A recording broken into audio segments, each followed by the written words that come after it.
नमस्कार स्टूडेंट्स, आज से हम एफए का रिवीजन स्टार्ट करेंगे। आपको हिंदी की पेपर स्टाइल मिल गई है, तो उसके हिसाब से आपको इस बार एफए में पोएम 4 और चैप्टर 5 एंड 6 पूछे जाएंगे। तो पेपर स्टाइल के हिसाब से सेक्शन ए, उसमें क्वेश्चन 1A है MCQs। तो आज हम MCQ का रिवीजन करेंगे।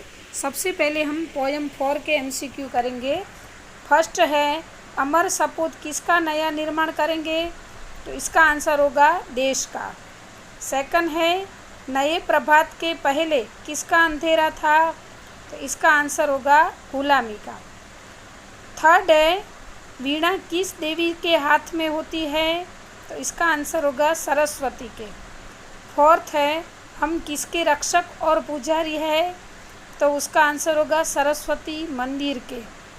फिफ्थ है, उठो धरा के अमर सपूतो, इस काव्य का प्रकार लिखिए। तो इसका प्रकार होगा संघगान। हाँ, तो ये फिफ्थ MCQ है, सॉरी 5 है। 6 है, उठो धरा के अमर सपूतो, इस काव्य में कवि सपूतों को देश के लिए क्या करने के लिए कहा है? तो इसका आंसर होगा नवनिर्माण। 7th होगा, जग उद्यान, इस शब्द का अर्थ क्या है?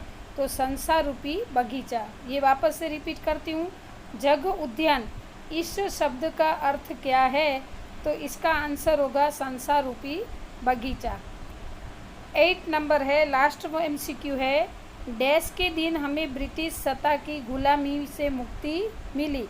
मतलब डैश के दिन, मतलब कौन से दिन हमें आज़ादी मिली? तो इसका आंसर होगा 15 अगस्त 1947। हाँ, डैश के दिन हमें ब्रिटिश सत्ता की गुलामी से आज़ादी मिली, यानी तो 15 अगस्त 1947। अभी नेक्स्ट चैप्टर, 5th चैप्टर के MCQ में फर्स्ट है, डॉक्टर कलाम ने अपनी डैश कक्षा की यादगार घटना सुनाई। तो आंसर होगा 5वीं। सेकंड MCQ है, डॉक्टर कलाम की उच्च शिक्षा अंग्रेजी माध्यम की डैश में हुई। तो इसका आंसर होगा संस्था में। थर्ड है, आज देश के सामने सबसे बड़ी चुनौती कौन सी है? यह प्रश्न डैश ने किया। मतलब ये प्रश्न किसने किया? या तो डैश ने किया। तो इसका जवाब होगा चिराग जैन। वापस से रिपीट करती हूँ, डॉक्टर कलाम ने अपनी डैश कक्षा की यादगार घटना सुनाई। तो 5वीं। सेकंड है, डॉक्टर कलाम की उच्च शिक्षा अंग्रेजी माध्यम की डैश में हुई। तो संस्था। थर्ड है, आज देश के सामने सबसे बड़ी चुनौती कौन सी है? ये प्रश्न डैश ने किया। तो इसका आंसर होगा चिराग जैन। फोर्थ है, हमारे पास 2020 तक भारत को विकसित राष्ट्र बनाने की सुनियोजित डैश उपलब्ध है। हाँ, तो इसका होगा खाका, मतलब पूरी रूपरेखा भारत को सुनियोजित बनाने के लिए, मतलब विकसित राष्ट्र बनाने के लिए जो पूरा तैयार किया गया है, उसका ढांचा तैयार किया, लेकिन उसको खाका भी बोलते हैं। फिर 5th है, राष्ट्रीय डैश की बात भी विजन 2020 का एक अभिन्न अंग है। तो इसका आंसर होगा सुरक्षा। 6th है, सवाल बानमन के जवाब डॉक्टर कलाम के इस गद्य का प्रकार लिखिए। तो इसका आंसर होगा साक्षात्कार। वापस से रिपीट करती हूँ 3, हमारे पास सन 2020 तक भारत को विकसित राष्ट्र बनाने की सुनियोजित डैश भी उपलब्ध है। तो इसका आंसर होगा खाका। 5th है, राष्ट्रीय देश की बात भी विजन 2020 को एक अभिन्न अंग है। तो इसका होगा सुरक्षा। सवाल बालमन के जवाब डॉक्टर कलाम के इस गद्य का प्रकार, तो साक्षात्कार होगा। इसका आंसर होगा साक्षात्कार।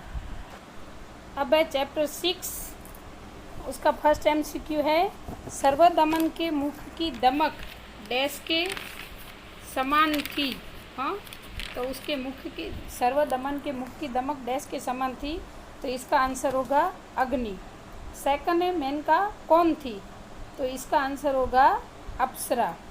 थर्ड है, पहली तपस्विनी का नाम क्या है? तो इसका आंसर होगा सुव्रता। फोर्थ है, महर्षि कश्यप के पिता का नाम क्या था? तो इसका आंसर होगा मरीचि। वापस से रिपीट करती हूँ, सर्वदमन के मुख की दमक डैश के समान थी तो अग्नि। सेकंड होगा मेनका कौन थी, तो इसका आंसर होगा अप्सरा। थर्ड है पहली तपस्विनी का नाम क्या था, तो इसका आंसर होगा सुव्रता। फिर महर्षि कश्यप के पिता का नाम क्या था, तो इसका आंसर होगा मरीचि। फिफ्थ है सर्वदमन किसके साथ खेल रहा था, तो इसका आंसर होगा सिंह के बच्चे के साथ। सिक्स्थ है भरत के हाथ में किसके लक्षण दिखाई देते थे, इसका आंसर होगा चक्रवर्तियों के। सेवन्थ है सुव्रता भरत के खेलने के लिए कौन सा खिलौना लाई थी, तो इसका आंसर होगा मिट्टी का मोर। और लास्ट है भरत के हाथ में बंधे रक्षाबंधन का नाम क्या था, तो इसका आंसर है अपराजिता। हाँ, वापस से रिपीट करूं, सर्वदमन किसके साथ खेल रहा था, तो सिंह के बच्चे के साथ। फिर भरत के हाथ में किसके लक्षण दिखाई देते थे, तो उसका आंसर होगा चक्रवर्तियों के। सेवन्थ है सुव्रता भरत के खेलने के लिए कौन सा खिलौना लाई, तो इसका आंसर होगा मिट्टी का मोर। फिर लास्ट है भरत के हाथ में बंधे रक्षाबंधन का नाम क्या था, तो इसका आंसर होगा अपराजिता। तो यहाँ पर 4, 5 और 6 चैप्टर के MCQ कंप्लीट होते हैं।